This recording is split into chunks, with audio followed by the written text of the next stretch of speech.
따라서 할까요? 고난으로만 끝나지 않습니다.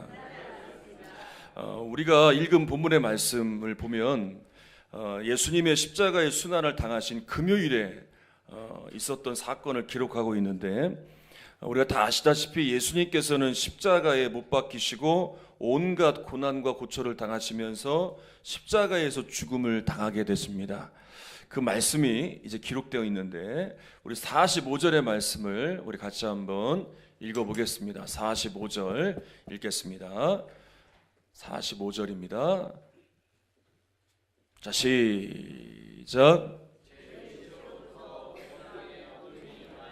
제9시까지 계속되더니. 자, 여기에서 제6시는 로마 표준시입니다. 그래서 오늘날의 시각으로 따지면 정오를 말합니다. 그래서 제9시는 오늘날의 오후 3시를 해당하는데, 따라서 정오부터 오후 3시까지 3시간 동안 유대 온 땅에 어둠이 임한 겁니다. 이 시간대는 가장 밝은 때입니다. 한낮이기 때문에 가장 밝은 때인데, 이때 어둠이 임했다는 건 하나님께서 그렇게 하셨다는 겁니다. 이 어둠은 하나님의 진노하심입니다. 하나님의 아들을 저버리고 죽음으로 몰아간 이 악한 인간들의 악함에 대한 하나님의 진노하심으로 3시간 동안 온 땅에 어둠이 임합니다. 자, 그리고 46절을 우리 한번 읽어보겠습니다. 46절입니다. 시작. 제9시쯤에 예수께서 크게 소리질러 이르시되 엘리 엘리 라마 사박다니 하시니, 이는 곧 나의 하나님 나의 하나님 어찌하여 나를 버리셨나이까 하는 뜻이라. 자, 이제 예수님께서 십자가상에서 하신 말씀이 총 7가지가 있습니다. 그것은 뭐라고 얘기하냐면 가상칠언이라고 이야기를 하는데, 본문에서는 그 중에 하나가 나오는데, 여러분들이 읽은 것처럼 엘리 엘리 라마 사막단이라는 말씀을 하셨는데, 엘리는 나의 하나님이란 뜻이고, 라마는 왜라는 의문사입니다. 그리고 사박단이는 당신이 나를 버리셨습니다 라는 뜻입니다. 합치면 이런 뜻입니다. 본문에 나와 있는 것처럼 나의 하나님 나의 하나님 어찌하여 나를 버리셨나이까 라고 십자가상에서 예수님께서 말씀하십니다. 예수님께서 십자가에서 마지막 느끼신 고통은 육체적인 아픔도 고통스러우셨겠지만, 정말 가장 큰 고통 중의 고통은 바로 이런 버림받으심과 같은 이 버림받음에 대한 이 고통이 가장 크셨을 겁니다. 하나님께서 온 땅을 어둠이 임하게 하시는 인간에 대한 진노하심을 보이긴 하셨지만, 예수님께서 십자가에서 고통당하시며 죽도록 내버려 두십니다. 그리고 예수님은 십자가에서 그렇게 버림받은 그런 느낌을 경험하시며 고통 가운데 계십니다. 그러면 여러분, 하나님께서 왜 그냥 그렇게 침묵하시며 놔두는 것입니까? 여긴 이유가 있습니다. 로마서 3장 23절을 읽겠습니다. 시작. 모든 사람이 죄를 범하였음에 하나님의 영광에 이르지 못하더니. 자, 성경에서는 분명히 말합니다. 모든 사람이 다 죄를 범하였다.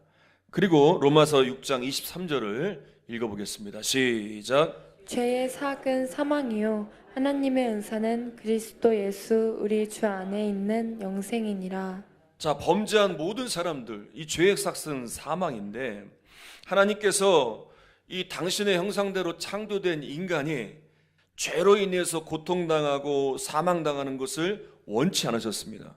그래서 새로운 구속의 법을 만들어내셨는데, 그건 뭐냐면 예수 그리스도를 통하여 예수님의 대속 희생을 통해 모든 이 인간들, 이 죄인된 인간들을 구원하시고자 하시는 이 새로운 구속의 법을 하나님이 만드신 겁니다. 이 구속의 역사는 오직 죄가 없으신 예수님만이 해결하실 수 있기 때문에, 예수님을 세상에 인간의 몸을 입고 있게 하셔서 보내셨고, 죄인들을 대신해서 십자가에 죽게 하심으로 모든 인간이 이 예수님을 믿어 죄 사함 받고 구원에 이르게 되는 이 놀라운 구속의 역사를 이루어 주셨음을 믿으시기를 바랍니다. 요한일서 4장 10절에서는 이렇게 말씀을 하고 있는데 우리 같이 한번 읽어보도록 하겠습니다. 시작. 사랑은 여기 있으니 우리가 하나님을 사랑한 것이 아니요 하나님이 우리를 사랑하사 우리 죄를 속하기 위하여 화목 제물로 그 아들을 보내셨습니다. 자, 하나님께서 인간들을 얼마나 사랑하시는지 십자가에서 보여주셨다고 분명히 말씀하고 있습니다. 그래서 예수님께서 그렇게 마지막 순간까지도 버림받은 그 고통을 당하시며 그렇게 힘겨워하고 있는 시간들을 보내고 계심에도 하나님은 그저 바라만 보고 계십니다. 여러분, 우리들도 이러한 일들을 경험할 때가 있습니다. 우리가 하나님을 믿고 있는데 하나님께서 아무런 반응도 없으시고 아무런 응답도 없으시고 하나님께서 침묵하실 때 우리는 하나님에 대한 사랑을 의심하고 하나님께서 계시는지 안 계시는지 헷갈리게 되면서 정말 버림받은 느낌을 들으며 힘든 시간들을 보낼 때가 있습니다. 여러분, 분명한 건 십자가상의 예수님은 버림받은 것이 아닙니다. 왜냐하면 십자가의 죽음은 죽음으로 끝나지 않습니다. 십자가에서 당하신 고통은 고난과 고통으로 끝나지 않습니다. 십자가의 죽음 이후에 일어나는 놀라운 승리가 있습니다. 그것은 바로 다시 살아나시는 놀라운 부활의 역사. 그래서 모든 사람들의 부활의 첫 열매가 되셨고 모든 사람들에게 영원한 생명을 허락해 주신 것입니다. 하나님은 그때를 기다리시는 겁니다. 예수님께서 고난당하시는 그 아픔과 고통을 보시면서 하나님 마음이 너무나 괴로우시지만 그냥 보고만 계시는 겁니다. 그리고 이제 곧 죽음 가운데 다시 살려내셔서 다시 하늘 보좌로 예수님을 부르실 것입니다. 여러분, 우리도 마찬가지입니다. 하나님이 침묵하시는 게 아닙니다. 하나님께 우리가 버림받은 것이 아닙니다. 그 고난 뒤에 있을 하나님의 승리가 있습니다. 그래서 하나님의 마음이 아프시지만 우리가 고난당하고 우리가 고통당하며 아파하는 그 순간을 그저 지켜보고 계시는 겁니다. 엊그제 금요일에 저녁 때쯤 연락이 왔는데 우리 각동원 집사님이 이제 열이 며칠 동안 계속 오르다 보니까 그 원인을 찾기 위해서 CT 검사를 해야 되는데 이제 여러 가지 의심되는 증상이 있는데 이제 장폐색이 의심이 되는데 만약에 그렇게 되면 새벽에 검사를 하고 또 새벽에 응급수술을 할 수 있다는 연락을 받게 되었습니다. 그래서 이제 그 연락을 받고 본당에 돌아와서 기도하면서 하나님께서 시편 23편의 말씀을 주셨습니다. 그래서 시편 23편의 말씀을 보내고 격려하고 그리고 이제 새벽 예배 전에 무슨 일이 있으면 연락을 달라고 받는데 새벽 2시에 검사를 하기로 했는데 이제 검사를 하지 않았다는 겁니다. 그리고 수술을 할 준비도 안 되었다는 거예요. 그렇게 아침이 또 문자도 하고 그리고 저녁에도 이제 연락을 하는데 저녁까지 이 집사님이 세 번의 이제 변을 보시면서 이제 그 안에 열을 유발하는 이런 염증을 유발하는 것들이 다 쏟아져 내려온 거예요. 그러면서 열이 내려갔어요. 그러면서 지나고 보니까 새벽에 검사를 안 했기 때문에 그때는 초조했지만 새벽에 검사를 안 하고 지나가면서 하나님께서 그렇게 시간을 가지시고 하나님께서 그렇게 역사하셨다는 그런 고백을 듣게 되면서 여러분 그때는 정말 빨리 검사해야 될 것 같고 빨리 뭔가 조치를 취해야 될 것 같지만 그런 가운데 하나님께서 하나하나 또 회복하시는 역사가 있어 왔음을 고백하는 그런 은혜의 일들이 있으면서 너무나 감사했습니다. 여러분, 하나님은 이미 십자가에서 우리에 대한 사랑을 보여주셨습니다. 얼마나 나를 사랑하시고 얼마나 나를 귀하게 여기시는지를 이미 보여주셨습니다. 그리고 여러분, 분명한 것은 하나님께서 여러분들이 고통당하는 것을 원치 않으십니다. 아파하면서 살기를 원치 않으십니다. 그래서 하나님은 분명히 위기 가운데 도와주시고 문제 가운데 건져내 주십니다. 근데 여러분, 우리는요, 바로바로 해결되길 원하고 뭔가 정말 눈에 보이는 어떠한 것들을 원하는데 그러지 않을 때가 있습니다. 그런데 그때를 지나고 보니까 하나님께서 그 가운데 그냥 우리를 버리신 게 아니라 그 가운데서도 하나님은 우리를 도우셨구나. 하나님은 우리와 함께 하셨고 이런 승리를 주시려고, 이런 역사를 주시려고 그렇게 하신 것이다라는 것을 우리는 수없이 깨달아 왔습니다. 여러분, 분명한 건 하나님의 사랑을 의심해서는 안 됩니다. 하나님 우리를 너무나 사랑하십니다. 그것은 이미 십자가에서 우리에게 보여주셨습니다. 여러분, 정말 하나님께서 침묵하시는 그때, 내가 버림받았다고 느껴지는 그때 하나님의 사랑을 의심하시는 것이 아니라 하나님의 선하신 인도하심을 믿고 끝까지 승리하시는 여러분들 되시기를 바랍니다. 자, 이제 주님께서 운명하시는 순간 일어난 일들이 있는데 몇 가지의 일어난 현상들이 있습니다. 첫 번째로는 성소의 휘장이 위에서 아래로 찢어져 둘이 됩니다.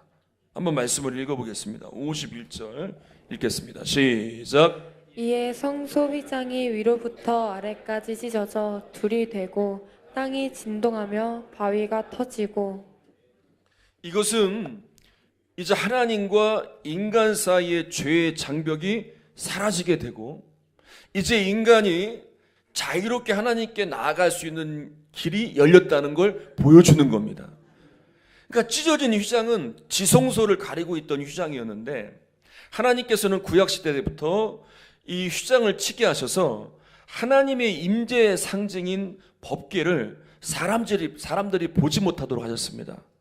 오직 대제사장만이 성결한 몸으로 1년에 한 차례 속죄일에 속죄의 피를 가지고 지성소에 들어가 속죄의 제사를 드리는 일만 허락하셨습니다. 그러니까 이것은 무엇이냐면 죄인된 인간이 거룩하신 하나님 앞에 나갈 수 없다는 겁니다. 그런데 예수님의 십자가의 죽음을 통해 휘장이 찢어졌다? 이거는 이제 인간이 하나님께 나아가는 죄의 장벽이 무너졌다는 거예요. 이제 인간이 하나님 앞에 나아갈 수 있는 길이 열리게 되었다는 겁니다. 에베소서 2장 13절에서 14절에 보면 우리 같이 한번 말씀을 읽어보겠습니다. 시작. 이제는 전에 멀리 있던 너희가 그리스도 예수 안에서 그리스도의 피로 가까워졌느니라.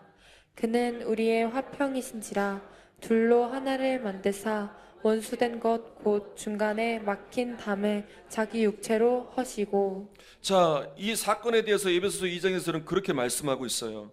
예수님이 인간과 하나님과의 사이에서 화평자, 화해자의 역할을 감당하셨다는 거예요. 그러니까 둘이 된 것을 하나로 만드시기 위하여, 막힌 담을 허물어 주시기 위하여 육체를 내어주셨다는 거예요. 이게 화해자의 역할이에요. 이처럼 예수님께서 이 화해자 역할을 감당하시기 위해서 직접 희생제물이 되신 거예요. 희생하시는 거예요. 섬기시는 거예요. 그랬기 때문에 이 예수님의 희생과 섬김을 통하여 이 담이 무너지게 되어 둘이 하나가 되는 화해 역사가 일어나게 되는 거예요. 여러분, 그래서 예수를 믿게 된 우리들도 이런 화해자의 역할을 감당해야 돼요. 지난 주간에 이제 저희 집 아이가 해준 이야기가 있는데, 이제 학교에서 이제 시간을 내서 성경도 읽고 이제 쓰는 시간을 갖나 봐요. 그런데 지난 주간에는 성경을 이제 읽고 있는데 옆에 새로 된 짝꿍 남자 아이가 뭐 하냐고 물어보는 거예요. 너 뭐 하냐 물어봤더니 성경책을 본다고. 그러니까 보고 있으니까 그거 재밌냐, 나도 한번 보자. 그러니까 이 아이가 이제 성경책을 읽으면서 한 30분 정도 계속 보더래요. 그리고 하는 말이 정말 기가 막힌 말을 하더라고요. 잘 들어보세요. 야, 재밌다. 베드로가 누구냐? 끝내주네. 다 살려내네. 여러분, 처음 성경을 본 아이가 한 고백이에요. 제가 이 이야기를 듣고요, 진짜 은혜를 받았어요. 야, 이건 진짜 설교 중에 설교다. 야, 이런 감동, 야, 이거 진짜 설교다. 이 한마디가. 야, 끝내주네. 다 살려내네. 여러분, 성경을 생전 처음 읽은 아이예요.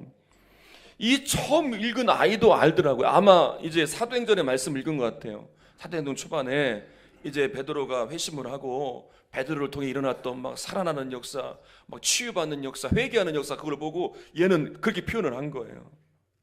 이 처음 성경을 읽어본 아이도 안 거예요. 주님의 역사는 살려내는 역사다. 여러분, 예수님의 이 십자가의 역사를 보면서 우리도 이렇게 고백해야 돼요. 야, 끝내주네. 다 살려내네. 여러분, 이제 예수 믿고 구원받은 우리들을 통해서도 믿지 않는 사람들이 그렇게 고백해야 돼요. 야, 예수 믿는 사람들 보니까 끝내주네. 다 살려내네. 여러분, 이런 말들이 나와야 돼요. 그런데 이 말들이 어디서 나옵니까? 어떻게 나와야 돼요? 화해자의 역할을 감당할 때 나오는 거예요. 여러분, 예수님께서 화해자가 되신 이유가 있어요. 왜 다 참아내시면서 이 예수님이 죽음 이후에 이 휘장이 찢어지면서 하나님과 인간의 관계가 회복되어지는 이 역사를 이루시는 그 과정들이 기록된 이유가 여기에 있어요. 우리도 이처럼 화해자가 돼야 된다는 거. 여러분, 우리는요 정말 이 화해자가 되어서 우리 살려내야 돼요. 가정도 살려내야 돼요. 공동체도 살려내야 돼요. 이 나라를 살려내야 돼요. 여러분, 그런데 어떻게 살려냅니까? 여러분, 예수님이 어떻게 살려내셨어요? 우리가 사순절 특별 새벽기도를 하면서 우리 계속 보잖아요. 예수님이 어떻게 살려내셨는지 계속 보고 있어요. 여러분, 어떻게 살려내셨냐면 살려내는 건 말로 하는 게 아니더라고요. 비난하고 정죄하는 걸로 하는 게 아니더라고요. 이게 옳은지 이게 그른지 이 잘잘못을 따지는 것으로 되는 게 아니더라고요.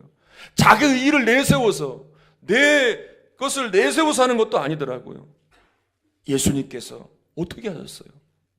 에베소서 말씀을 읽은 것처럼 자기의 육체를 내어드리셔서 하셨잖아요. 여러분, 살려내는 건 희생해야 되는 거예요.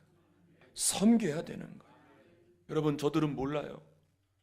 예수님이 십자가에 죽음을 당하실 때 고통을 가하고 조롱을 가하는 그들은 몰라요.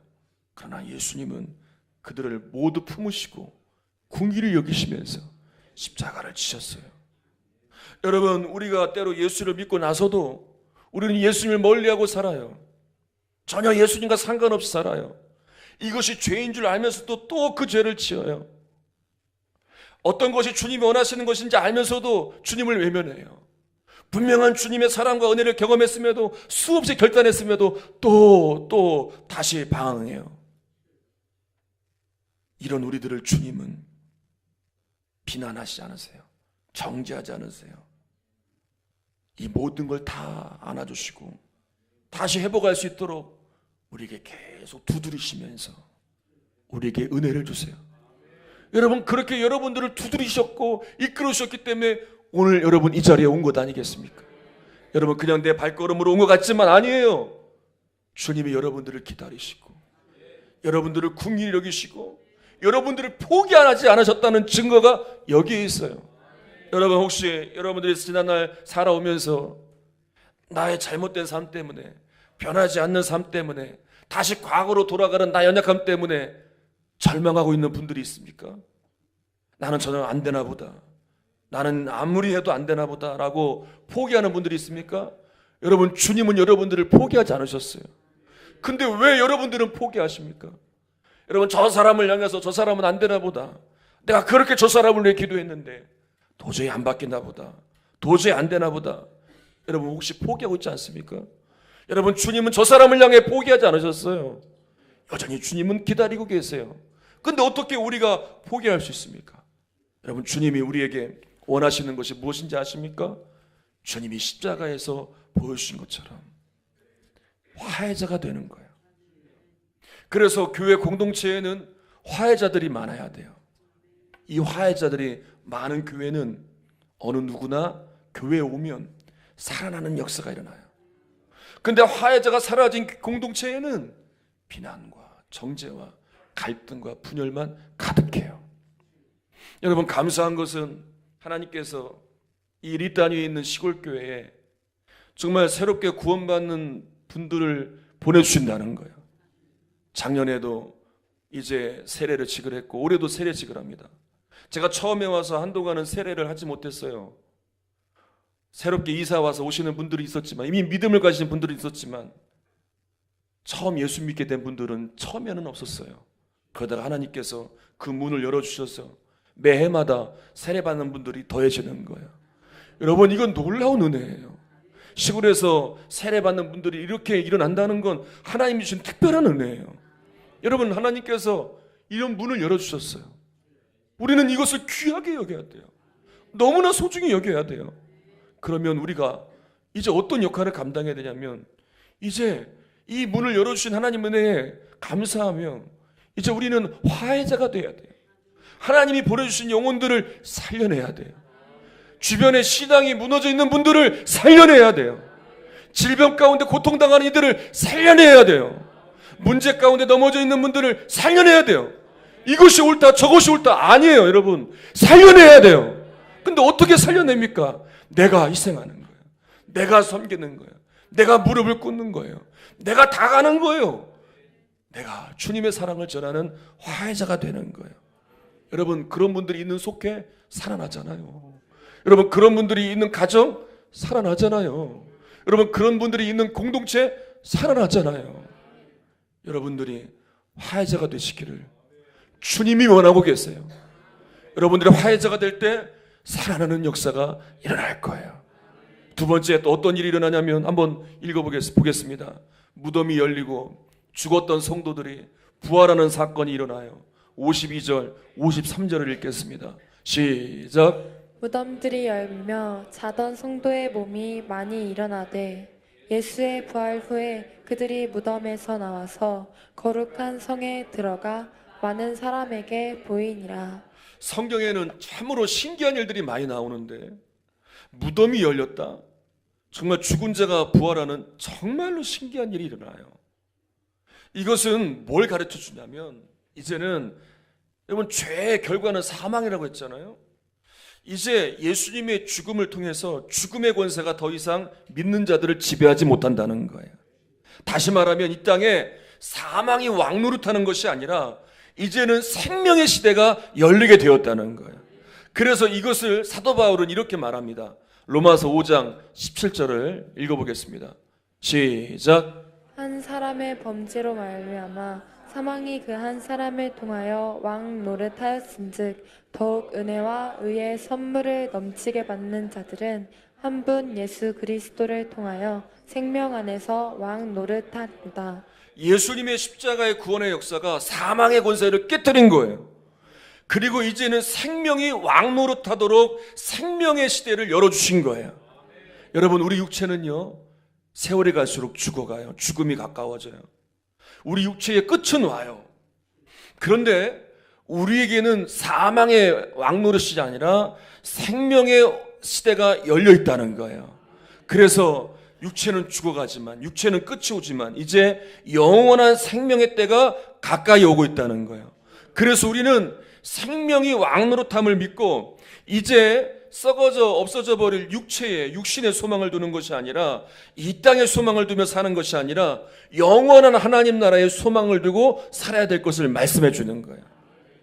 여러분, 사망이 왕노릇하는 이 세상에 또 육신의 소망을 두고 살아가면 우리는 정말 절망할 수밖에 없어요. 우리 마음은 무너질 수밖에 없어요. 그러나 생명이 왕노릇하는 하나님 나라의 소망을 두면 어떠한 환경에도 어떠한 상황에도 소망을 갖게 되는 거예요. 지난 강원도 산불로 많은 피해가 있었잖아요. 많은 피해가 있는 가운데 교회들도 피해를 봤더라고요.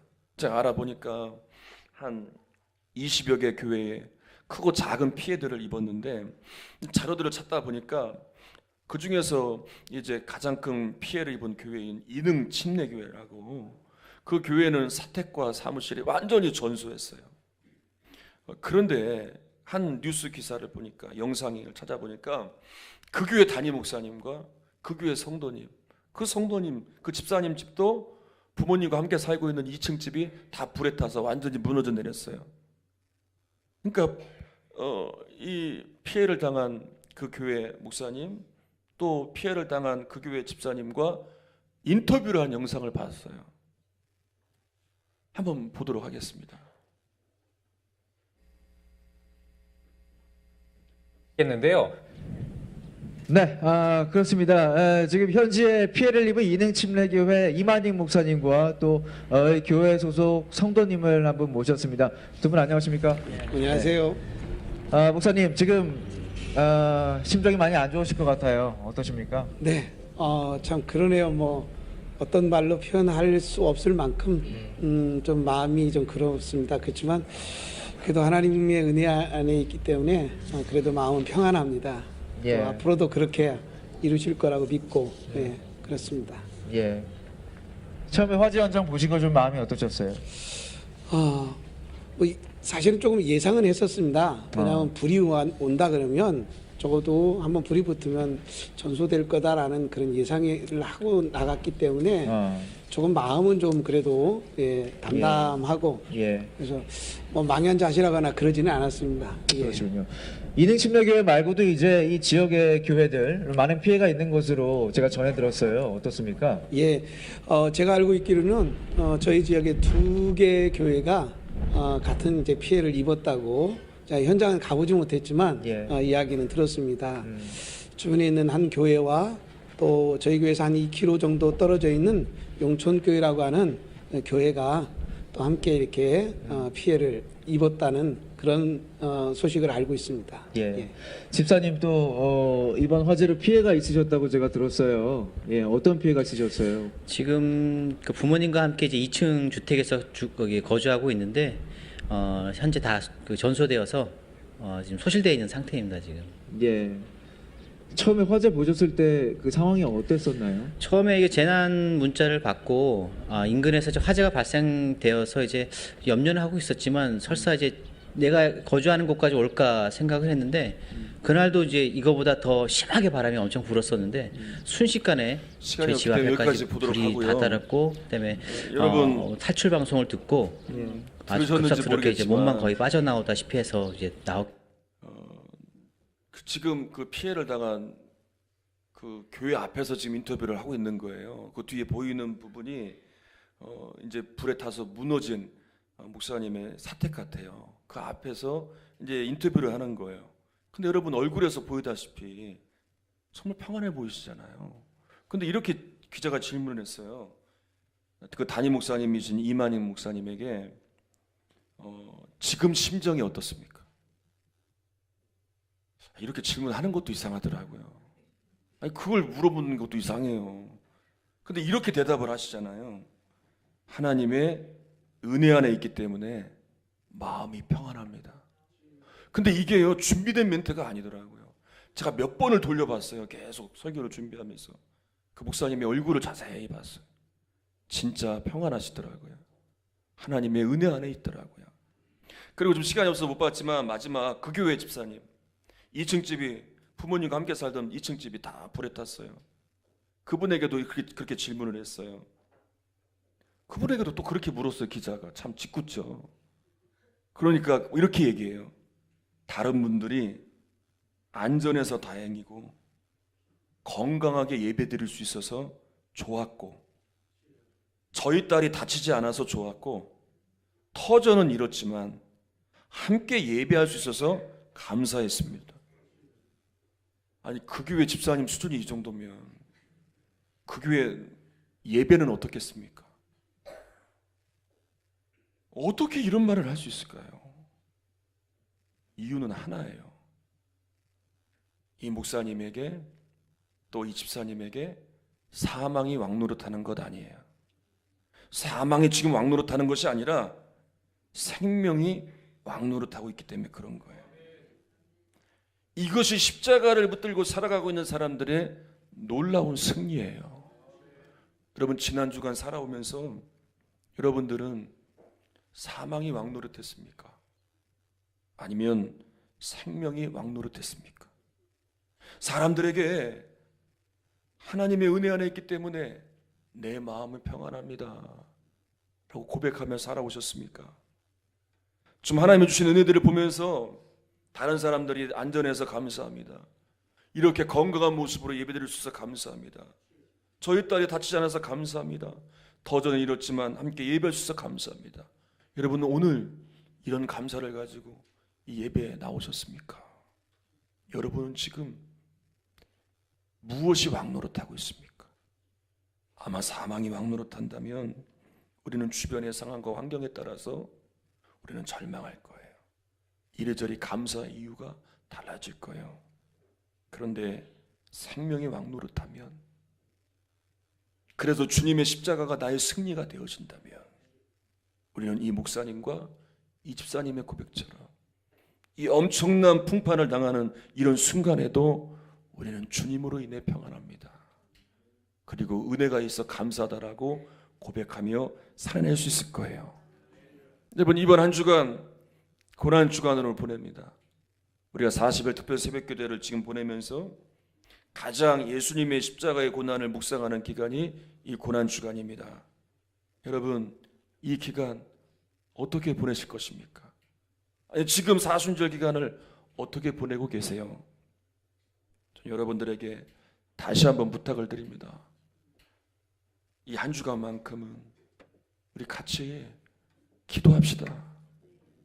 여러분, 새벽에도 기도하고 저녁에도 한번 나와서 기도해 보자고요. 그리고 그렇게 선포하자고요. 더 이상 나에게 사망이 왕노릇하지 않습니다. 나에게는 예수님의 십자가의 승리, 생명이 왕노릇합니다라고 그렇게 한번 선포하며 살아보자고요. 거리가 멀어서 나오지 못하는 분들은 집에서 주보에 나와 있는 말씀들을 보면서 그 시간에 같이 말씀을 묵상하고 그렇게 선포하시자고요. 나에게 사망이 왕노릇하지 않습니다. 나에게는 생명이 왕노릇합니다. 그리고 이 한 주간